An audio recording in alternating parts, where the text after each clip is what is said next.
Hi friends, மாரி சூர்யா சீரியலை பற்றி தான் நம்ம இந்த வீடியோக்குள்ளே பார்க்க போகிறோம். வாங்க நம்ம வீடியோக்குள்ளே போகலாம்.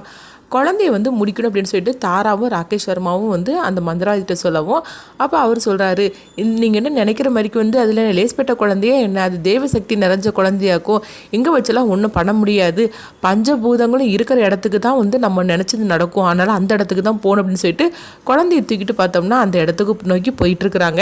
எங்கே சூர்யாவையும் பூங்குன்றனை தான் காட்டுறாங்க. அப்போ பூங்குன்றன் சொல்கிறாங்க, அங்கே என்ன நடக்குதோ எது நடக்குதோ ஒன்றும் தெரிய மாட்டேங்குது, குழந்தைக்கு எந்த ஆபத்து வந்துடக்கூடாது அப்படின்னு சொல்லும் போது, அப்போ சூர்யா சொல்கிறாங்க, குழந்தைக்கு எந்த ஆபத்தும் வராது அப்படிங்கிறாங்க. எப்படி சொல்கிற சூர்யா அப்படின்னு சொல்லும்போது, ஆமாம், ஏன்னா குழந்தைக்கு துணையாக தான் சாமியோடு நெளிஞ்சிட்டு இருக்குது போயிட்டு இருக்குதுல்ல, அதனால் கண்டிப்பாக குழந்தைய ராகேஷ் சர்மாவால் எதுவுமே செய்ய முடியாது அப்படின்னு சொல்லிட்டு இருக்கிறாங்க. எங்கே பார்த்தோம்னா மாரியை தான் காட்டுறாங்க. மாரி தேவி தேவின்னு சொல்லிட்டு புலம்பிட்டே இருக்கிறாங்க. அப்போ ரொம்ப கிரிட்டிக்கலான சூழ்நிலை தான் இருக்கிறாங்க. குழந்தை வந்தால் மட்டும்தான் மாரியை காப்பாற்ற முடியும் அப்படின்னு சொல்லவும், இதை கேட்டதுமே பார்வதி அழ ஆரம்பிச்சிருந்தாங்க. அப்போ பார்வதி அழுதுகிட்டே சொல்கிறாங்க, எப்படியாவது குழந்தை வந்தால் மட்டும்தான் மாரியை காப்பாற்ற முடியும், நான் என்ன பண்ணுறதுக்கு தெரியல அப்படின்னு சொல்லிட்டு இருக்கும்போது அங்கே ஹாசினி வந்துருந்தாங்க. என்னாச்சு அப்படின்னு சொல்லி கேட்டுட்டு இருக்கும்போது, தேவி வந்தால் மட்டும்தான் மாரியை காப்பாற்ற முடியும், வேறு எதுவுமே நம்ம செய்ய முடியாது, என்ன பண்ணுறதுக்கோ தெரியல அப்படின்னு சொல்லிட்டு அவங்க அழ ஆரம்பிச்சிருந்தாங்க. அப்போ பார்வதி சூர்யாவுக்கும் ஃபோன் பண்ணுறாங்க. சூர்யா, நீ எங்கே இருக்கிற சூர்யா அப்படிங்கும்போது, என்னாச்சு அப்படின்னு சொல்லி கேட்கும்போது, இங்கே மாறி ரொம்பவே தேவி தேவின்னு சொல்லி புலம்பிட்டே இருக்கிறா, கண்ணை கூட அவள் திறக்க மாட்டேங்கிறான், எனக்கு என்னமோ அவளை பார்த்தா ரொம்பவே பயமாக இருக்குது, நீ சீக்கிரமாகவே குழந்தைய காப்பாற்றி இங்கே கொண்டுட்டு வா, எனக்கு என்னமோ பயமாக இருக்குது அப்படிங்கும்போது, சரி அத்தை நான் வாரேன் அப்படின்னு சொல்லிட்டு ஃபோனை வைக்கிறாங்க. அப்போ சூர்யா ரொம்பவே பதட்டமாயிருந்தாங்க. அப்போ பூங்குண்டன் என்னாச்சு அப்படிங்கும்போது, மாறி ரொம்பவே தேவியை நினச்சி ரொம்ப வருத்தப்பட்டுட்டு இருக்காலாம், சொல்ல போனாக்கி உயிருக்கு ஆபத்தான நிலைமையில இருக்கிறதா அத்தை ஃபோன் பண்ணி சொல்கிறாங்க. இப்போ நான் என்ன பண்ணுறதுக்கு தெரியல, நம்ம மாரியை பார்க்க போகலாம் அப்படின்னு சொல்லிட்டு சூர்யா மாரியை பார்க்கறதுக்காக ஹாஸ்பிட்டல் நோக்கி வந்துட்டு இருக்கிறாங்க. எங்கே பார்த்தோம்னா குழந்தைய தான் காட்டுறாங்க. அப்போ குழந்தைய அவர் சொன்ன இடத்துக்கு அழைச்சிட்டு வந்துருந்தாங்க. வந்ததுமே பார்த்தோம்னா இந்த இடத்துல வச்சு தான் நம்ம நினச்சதை நடத்த முடியும் அப்படின்னு அவர் சொல்லவும், இதை கெட்டதுமே தாரா ராகேஷ் சர்மா சக்கரபாண்டி 3 அதிர்ச்சியோடு இருக்கிறாங்க.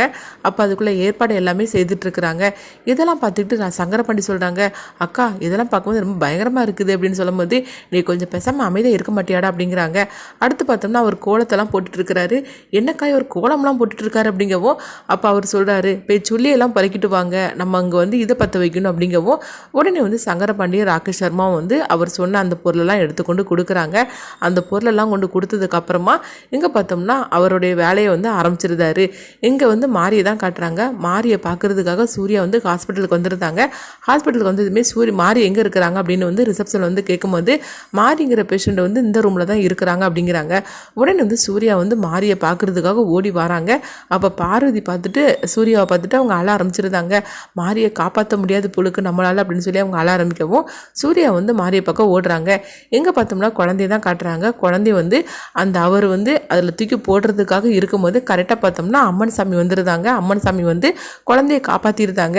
இதை கொஞ்சமாக எதிர்பார்க்காத எல்லாருமே அதிர்ச்சி அடைகிறாங்க. அப்போ சங்கரபாண்டி சொல்கிறாங்க, அக்கா இந்த சாமியை பார்க்கணுன்னு சொல்லிட்டு எல்லாருமே கோயிலில் போய் எப்படிலாம் வேண்டிக்கிட்டு இருக்கிறாங்க, ஆனால் அவங்க கண்ணுக்கெல்லாம் தெரியல, ஆனால் மாரிக்கு ஒரு ஆபத்துன்னு சொன்னதுமே சாமி வந்துடுது, அது மூலமாக நம்மளும் அடிக்கடி இந்த அம்மன் சாமியை நம்ம பார்த்துக்கிறோம் பார்த்தியா அப்படிங்கும்போது, டேய் நீ சும்மா இருக்க மாட்டியா, என்னை கிண்டல் பண்ணிட்டு இருக்கிற அப்படிங்கும்போது, நீ வேறக்கா அப்படின்னு சொல்லிட்டு இருக்கவும், நம்மளும் ஒரு நிமிஷம் கூட இங்கே இருக்கக்கூடாது, இருந்தாக்கி அவ்வளோதான், அம்மன் சாமி நம்மளை சும்மா விடாது அப்படின்னு சொல்லிட்டு தாராவும் சங்கரபாண்டி போய் ஒரு இடத்துல போய் ஒளிஞ்சுன்னு பார்த்துட்டு இருக்கிறாங்க.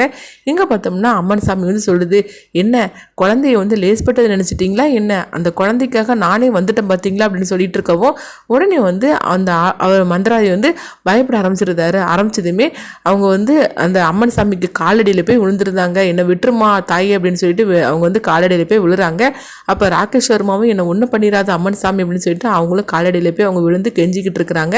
ஆனால் அம்மன் சாமி அவங்க 2 பேரையும் விடுற மாதிரிக்கு இல்லை.